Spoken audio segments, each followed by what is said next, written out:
chào mừng mọi người đến với kênh YouTube của Hana Giang Anh. Ngày hôm nay thì là đầu năm 2019 và cũng là gần với Tết âm lịch của Việt Nam nữa, nên là Hana cảm thấy rất là phù hợp để quay một cái video kiểu gia đình, không khí sum vầy, hai vợ chồng Q&A. Xin chào tất cả mọi người. Rất là lâu rồi mới lại được vợ cho lên sóng. Nhưng mà lần này có khác lần trước là mình đã chiến đấu để được trả lương. Lần này mình phải trả 3 triệu ông mới chịu đóng video này. Trà ngon ghê. Đây là trà, cái trà mà hôm trước mình được tặng này, trà Selina Detox, một cái trà rất là ngon, uống nó hơi chua chua thanh thanh nhỉ, thích nhỉ, ấm ấm nữa. Hôm nay thì chuẩn bị cho cái buổi Q&A này thì mình đã chuẩn bị sẵn hạt gọi là hạt hôm trước mình vừa mới rang, gọi là cái gì tự nhiên quên tên mất rồi, tóm lại là có rất nhiều loại hạt trong này nhấm nháp, và trà nữa để hai vợ chồng bắt đầu.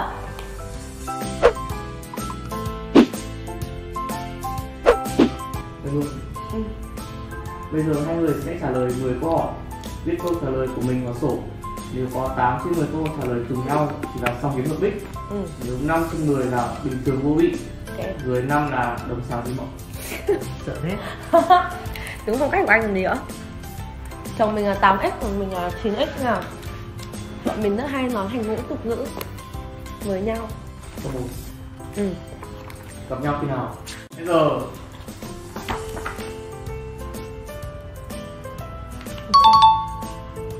đúng rồi, câu 1 chuẩn. câu này thì sai nữa thì... Thực ra thì hôm trước mình vẫn còn phải hỏi chồng mình là mình gặp nhau năm nào cái gì. Câu 2 thế là lúc tôi hỏi này ăn ra này. Ấn dựng khẩu đao thì chồng. Bây giờ trời ơi, linh tinh. Ơi cũng đúng. Em biết cái gì? Đúng rồi. Đúng rồi, là gì nữa? Một người dùng từ tiếng Anh và một người dùng từ tiếng Việt. Ôi con này vẫn trả lời đúng được. Cool. Em buồn cười quá. Anh tự nghĩ mình cool à? Hả? Trả lời lung tung. Hai người chuẩn bị cho đám cưới trong thời gian bao lâu? 1 giờ 6 tháng chứ. Đúng không? Không. Như nào? 6 tháng là đặt chỗ trước thôi. Đấy, đặt chỗ trước 6 tháng gì? Từ lúc anh công tác về đến lúc cưới là 3 tháng rồi. Nhưng mà mình chuẩn bị trước từ 6 tháng rồi. Chuẩn bị đặt mỗi chỗ. Đặt chỗ chứ là mình đã lên ý tưởng rồi nữa. Hai người đã cưới nhau bao lâu? Chuẩn bị đến 5 rồi này. 5. Chả 5. 4 3 2 1. Bây giờ Anh biết rồi đấy. Kịch. em biết gì ạ? Em biết là 3 năm. Nhưng mà anh biết chi tiết hết. Anh cứ nghĩ phải tới nhau 4 năm này. Em cứ tính là 16, 17, 18 thì gì là 3 năm. Anh mà chấm tới nhau năm 16. Hai người thích đẻ bao nhiêu đứa con trước khi cưới? 4 3 2 1. Bây giờ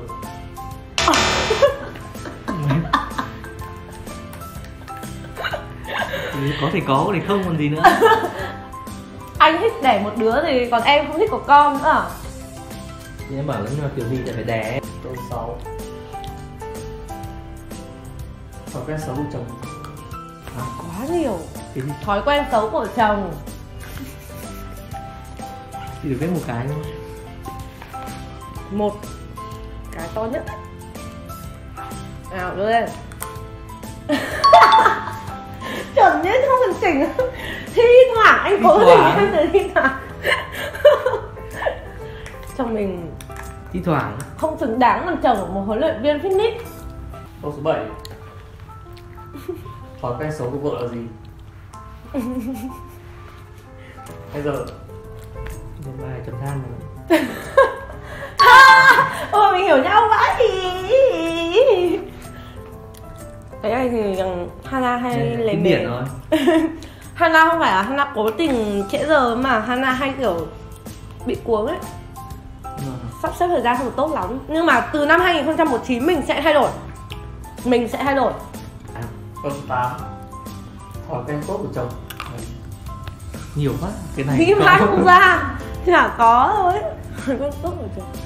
Và con tốt của chồng là gì nhá? Đúng rồi. Bây giờ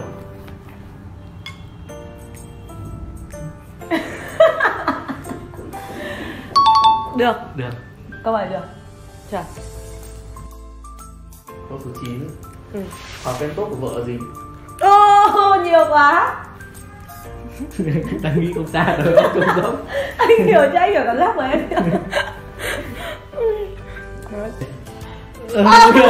Anh chặt nhỉ? Em biết đến gì nữa. Năng suất trong lao động, lạc quan, vui vẻ.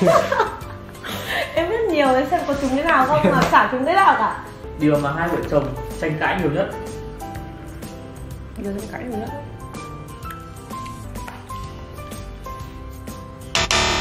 Em biết gì đấy? Tranh cãi về công việc á? Cũng đúng. Cái đấy là tính xấu, nói gì anh tranh cãi về tính xấu của em. Cái cũng đúng. Đây trả lời lạc đề. Câu 11. Tin nhắn cuối cùng mà hai người gửi cho nhau là gì? Quá. Vừa xong. Lâu quá.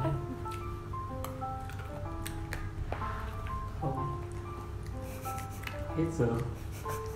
Hết giờ rồi kìa. Em biết gì mà dài thế. Đúng cái tin nhắn này. Đúng rồi. Chẳng qua là hai vợ chồng chẳng yêu thương nhau nhưng mà có cái tính năng mới. tính năng mới ở trên iPad nên là nhắn để cho pháo hoa nó bùm bùm không bảo vỡ mở thoại ra xem bị kìa hay lắm. Câu số 12. Vợ hay chồng lãng mạn hơn? Đương nhiên là chồng. Đương nhiên là vợ ấy.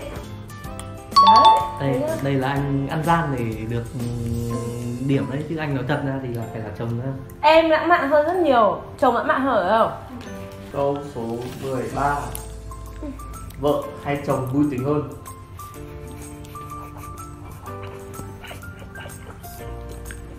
Năm, 4, 3, 2, 1. Bây giờ Nhưng cái điểm tốt thì nhận về mình gì. Em vui tính hơn nhiều. hai người thích ra ngoài đi chơi hay ở nhà vào tối cuối tuần? 3, 2, 1. Hết giờ. Dễ quá. Ôi kìa. Dễ quá. Dễ quá. Có bao giờ ở nhà đâu. Suốt ngày ở nhà ấy. Hồi xưa thích ra ngoài xong bây giờ cứ phải ở nhà xem phim còn gì nữa. Tại vì mấy hôm nay nó lạnh. Dạo này thế mà em lâu rồi mà. Anh làm sao ấy? Vẫn là ra ngoài đi xem phim hay đi ăn là chả là ra ngoài. Câu 15. Ai là người dễ cáu giận và cãi nhau nhiều hơn? Anh cứ quá giờ ấy. Vớ mà. Đấy là chuyện bình thường. Hai vợ chồng phải có một người trưởng thành và người lớn hơn người kia. Câu 16. Khủng hoảng hôn nhân bắt đầu từ đâu? Bây giờ.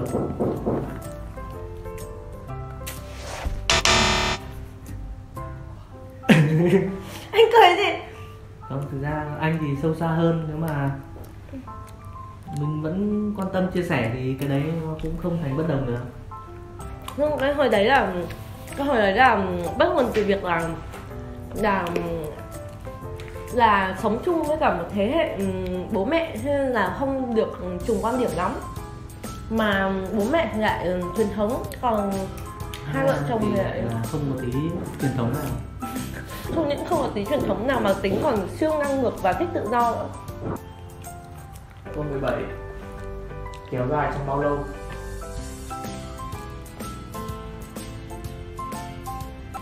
5, 4, 3, 2, 1. Hết giờ.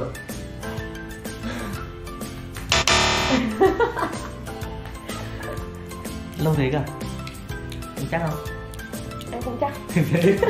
Lung tung à? Không, nhưng mà em tính cả cái hồi sau nữa. Tức là sau khi mà hai vợ chồng kiểu không ở với nhau nữa thì có nghỉ một chút, thì tính cả cái thời gian sau khi nghỉ mà quay lại xong rồi còn hậm hực nhau chán mà. Không phải tầm 1-2 tháng sau đấy thì mới hoàn toàn bình thường, đúng không? Thì tổng quá thời gian đấy nó phải là 6 tháng. Các bạn thấy không? 6 tháng để hàn gắn được một trái tim là quá nhanh. Những người khác người ta phải mất cả mấy năm, xong rồi người ta bye bye nhau luôn đấy. Gắn 2 trái tim chứ. Hàn gắn 2 trái tim. Câu 18. Điều gì khiến hai vợ chồng quay lại?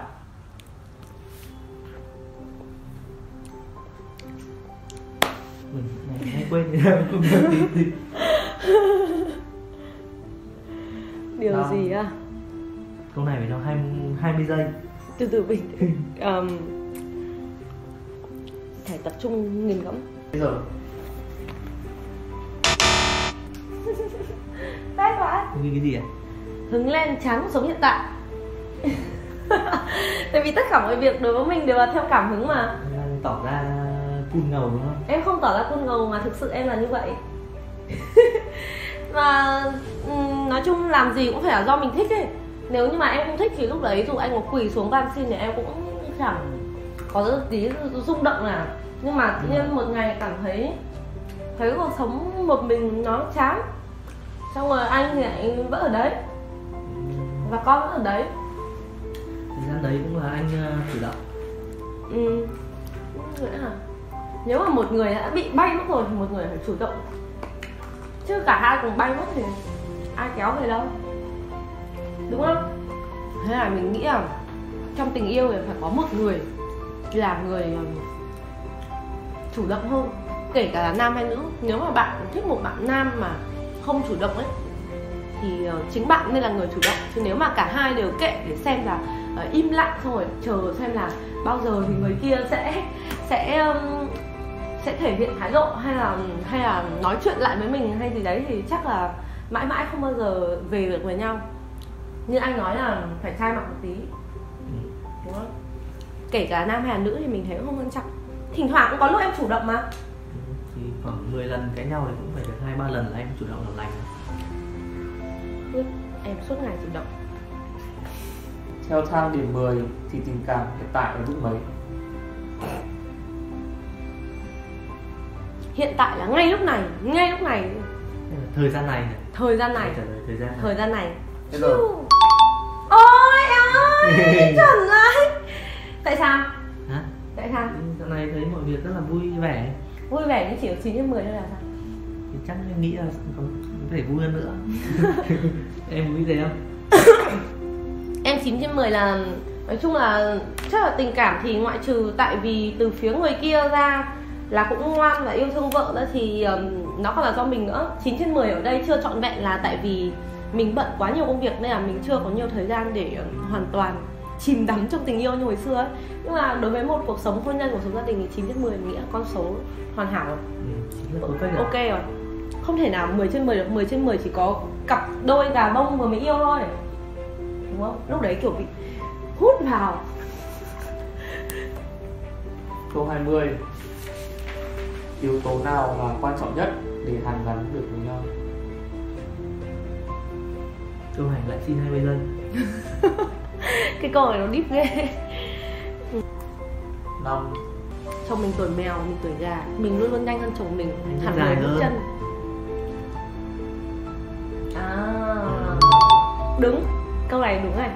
Em thừa nhận là sai thôi em. Không, nhưng mà câu của em là khởi nguồn, câu của anh là sâu xa hơn. Đấy là vì 8x là luôn sâu sắc hơn 9x mà. Nhưng mà 9x thì luôn luôn nhanh và năng động hơn 8x. Ok, mỗi tuổi có một cái ưu điểm riêng. Mình thấy việc yêu thương là rất là quan trọng. Thực ra cái thời điểm mà khi mà quay lại ấy, lúc đấy là cả hai đều đang rất là bị tổn thương ấy. Không thể nào mà đổ lỗi cho ai được. Cả hai đều cảm thấy bị mệt mỏi và tổn thương thôi. Dù lỗi có là xuất phát từ ai chăng nữa. Thì lúc mà quay lại rồi thì lúc đấy vẫn cãi nhau suốt ngày. Đấy đến khi nào là tự nhiên mọi việc bình thường lại? Em nhớ lại cái lời mà một chị nói là phải thật sự tin tưởng thì hẵng quay lại với nhau, còn nếu không thì thôi. Thế xong rồi lúc đấy em mới nghĩ là nếu mà mình đã quay lại thì tại sao mình không hoàn toàn cho người khác và chính mình một cơ hội ấy, mà mình cứ giữ mình trong trạng thái là kiểu bị tổn thương như thế thì cả hai đều cảm thấy mệt mỏi không? Thế là tự nhiên đúng lúc đấy thì ngoặt một cái em thay đổi 180 độ luôn. Tất cả là do suy nghĩ thôi. Tự nhiên lúc đấy mình thấy là mình thử mở lòng ra xem nào. Thế là xong tất cả mọi thứ nó đều bình thường. Đúng không? Nhưng mà cũng cần kiên trì nữa. Vì nghĩ là có thể một ngày em sẽ cảm nhận ra điều đấy thôi. Thì tự khắc một ngày đấy nó đến. Đúng mà. Cũng không có dấu hiệu gì trước cả. Chả dấu hiệu gì cả. Trước đấy hôm đấy là còn đang cãi nhau xong cảm thấy mệt mỏi quá. Thế là mới quyết định là suy nghĩ lại. Lúc đấy em bảo anh là thôi em sẽ không thế này. À em bảo thế à? Ồ, thật là tuyệt vời. Anh còn nhớ điều đấy. Vì em thì không. Em không nhớ, anh nói em không nhớ chắc lắm, em cứ nói tự tin là vì em tin. Thật sự mình thấy ôi yêu chồng quá, ôi chồng cái là các bạn thấy không, tình yêu rất là quan trọng. Nếu mà mình có thể sống trong một cuộc sống hay một mối quan hệ nào đấy không có tình yêu, đối với mình tự do là thứ quan trọng nhất. Và kể cả phụ nữ hay đàn ông thì đều phải được tự do trong cảm xúc. Mình thấy có rất nhiều người phụ nữ hoặc đàn ông ấy cưới chồng cưới vợ nhưng mà như kiểu cưới chỉ để cưới thôi ấy, cho có ấy. Hoặc là ở bên một người chồng mà họ cũng đã phản bội mình các thứ hầm bà lằng, nhưng mà xong đến lúc quay lại thì không cảm thấy, kiểu vẫn cảm thấy bị tổn thương ấy, nhưng mà vẫn cố gắng ở bên cạnh họ ấy. Thì điều đấy đúng là một kiểu ngục tù cảm xúc ấy. Anh còn thấy thế không? Kiểu em ơi, em mà như thế em sẽ bị kiệt quệ, em sẽ bị già, bị gầy, bị mệt ấy. Mà em không thích thế. Phải ở cạnh ai mình cảm thấy yêu thương. Cũng một giai đoạn em trải qua như thế gì nữa. Mình trải qua một cảm nhận được. Nên là các bạn nhớ nhá, các bạn phải yêu thương, ở bên cạnh ai mà mình cảm thấy yêu thương ấy. Đừng ở bên cạnh ai mà làm cho mình cảm xúc khó chịu mỗi ngày. Nếu mà khó chịu thì tốt nhất là mình tránh xa ra, vì như thế sẽ làm ảnh hưởng đến nhan sắc của mình.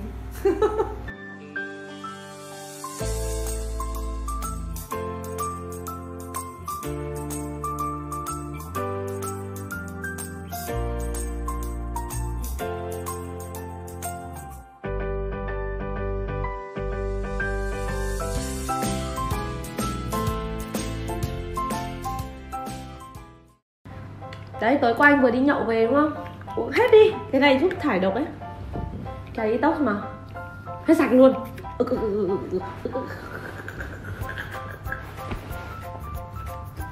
Ngon, hơi chua chua đúng không? Cái này có nhiều vị ngon cực. Có hơn, có cả vị ấm mùi quế. Nói chung rất nhiều vị ngon luôn. Cái này có bạc hà ngon. Trà này có vitamin khoáng chất ấy. Có tác dụng là da, em uống đi. Ngon vãi, mà kiểu trông đẹp nữa chứ.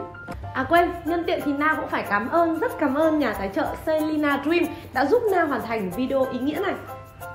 Và chồng Na ấy, thì cũng cần phải sử dụng Selina cho cái đợt thải độc, mấy vụ nhậu nhẹt trong đợt Tết của đàn ông nữa mà. Bóc thì trong đợt Tết có lẽ là cũng sẽ ăn uống không được đủ chất, sẽ thiếu xơ, vitamin, khoáng chất, thì Na cũng sẽ cho bác uống luôn. Bác rất là thích trà này, hôm qua vừa tu hết một bình con gấu luôn. Còn Na thì cũng phải sử dụng để làm đẹp da, đẹp dáng trong đợt Tết này nữa, đúng không anh nhỉ? Cả gia đình luôn. Selina Dream là một loại detox hoa quả sấy khô. Mỗi hộp sẽ có 14 gói, bao gồm 7 hương vị khác nhau. Mỗi ngày mình pha một gói này, uống thay với nước, vừa giúp uống nước nhiều hơn, lại còn giúp bổ sung thêm vitamin nữa.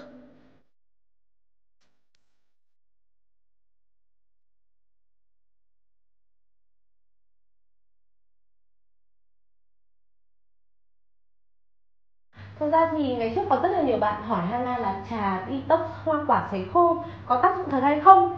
Na thì trước không tin đâu, nhưng mà từ khi mà biết đến hãng Selina này thì Na mới hiểu ra được một điều rằng là có loại tốt và có loại không. Và theo quan điểm của mình là đắt sắc ra miếng. Selina này uống khác những cái loại trà hoa quả sấy khô khác ở chỗ là khi mà các bạn bóc ra là các bạn đã thấy cái hoa quả nó dẻo dính, nó vẫn còn đủ chất dinh dưỡng ở trong ấy. Và lúc mà pha vào nước ấy, nó sẽ không bị đắng một chút nào cả, nó sẽ tan ra, xong rồi nó hòa ra nước cái màu của hoa quả này.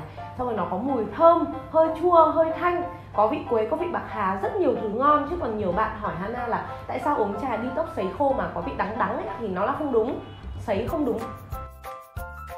Selina sử dụng công nghệ sấy lạnh của Đức, giữ nguyên được đến 95% vitamin và khoáng chất trong hoa quả. Đặc biệt là nguyên liệu sử dụng là hoa quả nhập khẩu, nên khi mà các bạn pha trà ấy, thì mùi vị nó thơm ngon hơn hoa quả Việt rất là nhiều.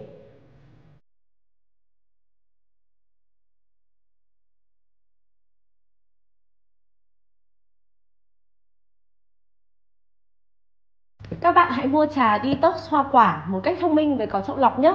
Những cái gì mà thực sự tốt thì Nam mới giới thiệu cho mọi người đấy, nên là mọi người cứ yên tâm. Cái này Nam đã uống rồi và uống xong thì thấy rất là bất ngờ. Mọi người có thể kéo xuống ngay dưới phần mô tả của video này là sẽ nhìn thấy cái link để mua sản phẩm này. Kéo xuống dưới nhé, theo hướng mũi tên đấy. Video này đến là kết thúc rồi. Cảm ơn mọi người đã dành thời gian để lắng nghe những cái chia sẻ ngớ ngẩn của hai vợ chồng nhà mình. Thì đừng quên like và share video này nếu video này thấy làm cho mọi người cảm nhận được một cái điều gì đó. Mình hy vọng là các bạn nữ sẽ hiểu sâu xa hơn về những cái chuyện tình yêu sau hôn nhân. Và đừng quên bấm nút subscribe kênh YouTube này cũng như là bấm nút quả chuông để nhận được thông báo khi Hana up video mới hàng tuần. Anh bấm nút quả chuông của em nhỉ? Tí nữa bây giờ ấn luôn. Bye. Bye.